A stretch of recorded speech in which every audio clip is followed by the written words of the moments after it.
ఏళ్ల తరబడి పేరుకుపోయి ఉన్న భూ సమస్యలను పరిష్కరించే దిశలో కూటమి ప్రభుత్వం గ్రామ గ్రామాన రెవెన్యూ సదస్సులు అయితే నిర్వహిస్తున్నారు. ప్రస్తుతం కంకిపాడు మండలంలో ఉన్న మంతెన గ్రామంలో అయితే రెవెన్యూ సదస్సు నిర్వహిస్తున్నారు. ప్రస్తుతం మనతో పాటు కంకిపాడు ఎంఆర్ఓ గారు ఉన్నారు. మాట్లాడదాం. సార్, ముఖ్యంగా ఈ రెవెన్యూ సదస్సుల వల్ల ప్రజలకు ఏ విధంగా ఉపయోగపడుతుంది? ముఖ్యంగా ఎటువంటి భూ సమస్యలు పరిష్కారం అయ్యే దిశ ఉంది?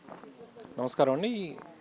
ఈ రెవెన్యూ సదస్సుల్లో ప్రజలందరూ సర్వే నిమిత్తం తమ భూమి సర్వే చేయమని, తమ భూమి రికార్డులో ఉన్న నెంబర్లు సరి నెంబర్ సరిచూడాల్సిన అవసరం ఉందని చెప్పి, తర్వాత తమ భూమి ఎంజాయ్మెంట్ పొజిషన్ చూపించమని చెప్పి, భూమి మార్పుల కోసం వారసత్వంగా వచ్చిన వాటిని మా ఎప్పటి నుంచో వారసత్వంగా ఉన్న భూములు మా పేర్లు మార్పు కోసం అర్జీలు ఎక్కువగా పెడుతున్నారండి. అంటే గతంలో మాదిరి అంటే గ్రామ సభల్లో ఏదైనా సమస్యలు అర్జీలు ఇస్తే తీసుకొని పక్కన పెట్టే పరిస్థితి ఉందా? లేదంటే ఈసారైనా అంటే సమస్యలు పరిష్కరించే అవకాశం ఉంటుందా?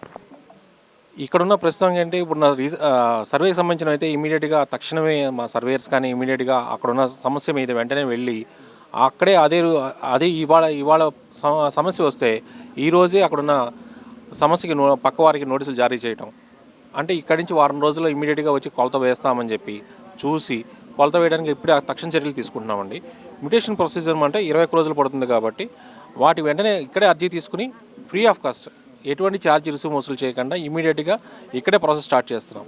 దానివల్ల దాన్ని పక్కన పెట్టే పరిస్థితి అయితే ఏం లేదండి. ఎందుకంటే చర్యకి వెంటనే మొదలవుతుంది కాబట్టి దాన్ని ఖచ్చితంగా మేము పరిష్కరించాల్సిన దిశగా ఉంటుందండి. పక్కన పెట్టే విషయాలు ఏం లేదు, ఇమీడియట్గా జరుగుతాయండి. అంటే మండలంలో ముఖ్యంగా మీ వద్దకు ఏ సమస్యలతో రైతులు అంటే ప్రజలు వస్తున్నారంటే ఏం చెప్తారు? సర్వే సంబంధించినవి ఎక్కువ వస్తున్నారండి. తర్వాత వారసత్వంగా ఉన్న భూముల మీద తమ పేర్లు మార్చమని వారి వారసులు వస్తున్నారు. అంటే ప్రజలకు ఏం చెప్తారు? ఈ ప్రోగ్రామ్ని ఏ విధంగా ఉపయోగించుకోమని మీరు చెప్తారు? దీనివల్ల వాళ్ళకి ఎప్పుడైనా వాళ్ళ భూమి ఉందా లేదా చూసుకోవడానికి, లేదంటే వాళ్ళ దగ్గరే ఉంది కాబట్టి అడంగలు చూసుకోవడానికి, వాళ్ళ భూమి యొక్క స్థితిగతులు చూసుకోవడానికి, అడంగలు చెక్ చేసుకోవడానికి, సర్వే సంబంధించిన వాళ్ళు కరెక్ట్గా ఉన్న ఎంజాయ్మెంట్లో ఉన్నారా లేదా చూసుకోవడానికి ఇది చాలా ఉపయోగపడుతుందని ఉద్దేశం నాకు. సార్, ఏంటి సార్, మీ గ్రామంలో ఈరోజు రెవెన్యూ సదస్సు పెట్టడం జరిగింది కదా సార్? ఈ రెవెన్యూ సదస్సు పెట్టడం వల్ల మీ గ్రామంకి ఉన్న వాళ్ళకి ఎటువంటి యూజ్ ఉంది?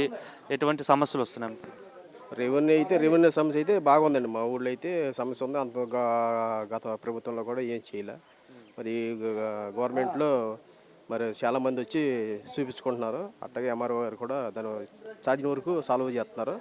ఏమైనా ఉంటే పంపిస్తున్నారు. కొన్ని మా ఊరికి జనాభారం లింక్ ఉంది. రేపు జగన్నాథపురం పెడతాం, కొంతమందిని వాటి రమ్మంటున్నారు. అది అంటే ఇంతకుముందు ఎప్పుడైనా ఇలా పెట్టారా సార్? ఇలా సమస్యలు ఊర్లోనే గ్రామంలోనే రెవెన్యూ సదస్సు పెట్టి సమస్యలు పరిష్కరించే దిశగా ఏమైనా చేశారా అది ప్రభుత్వంలో? పెట్టలేదండి. అట్ట ఎంఆర్ఓ గారు వచ్చి అనేది పెట్టలే. ఏమనిపిస్తుంది, మనం ఏదైనా సమస్య ఎంఆర్ఓ గారిని కలవాలంటే మనం మండల ఆఫీస్కి వెళ్ళి అక్కడికి వెళ్ళి మన సమస్య చెప్పే పరిస్థితి ఉండేది. అలాంటిది ఊర్లోనే ఒక మీటింగ్ కండక్ట్ చేసి అధికారులందరినీ ఇక్కడే కూర్చుని పెట్టి తక్షణమే సమస్యలు పరిష్కరించే దిశగా ఈ ప్రయత్నం చేస్తున్నారు కదా. అది బాగా రెస్పాన్సిబిలిటీ చాలా బాగుందండి. ఇది ఎప్పుడు మరి గత ప్రభుత్వంలో కూడా చేయలేదు.